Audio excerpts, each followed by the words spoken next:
Yazid जिंदा रह के मुर्दाबाद हो गया, हुसैन सर कटा के जिंदाबाद हो गया।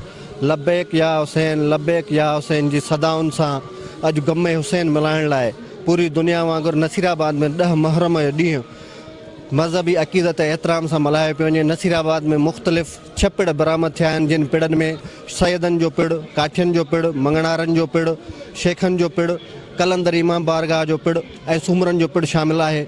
समूरा पिड़ पंहिंजे मुक़ररु रस्तनि खां थींदा दरगाह सैयद सफ़र शाह बुखारी वटि जमो थिया आहिनि, जितां हू मरकज़ी जुलूस जी सूरत में फाज़िल राहू चौक ते पहुचंदा, जिते मरकज़ी मजलिस अज़ा थींदी। मजलिस अज़ा खां पोइ इहो साॻियो जुलूस पंहिंजे मुक़ररु रूट खां थींदो, वापसि वरी बारगाह सैयद सफ़र शाह बुखारी पहुचंदो, जिते वरी शाम जो शाम ग़रीबा पढ़ी वेंदी ऐं शाम ग़रीबा खां पोइ समूरा मातमी जुलूस इख़्तिताम पज़ीर थींदा।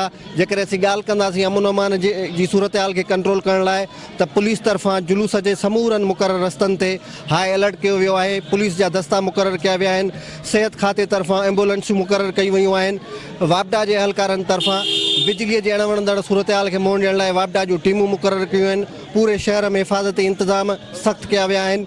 कैमरामैन सजाद कलोड़ो सां गॾु अल्लाह बख्श कुरैशी, सिंध टीवी न्यूज़, नसीराबाद।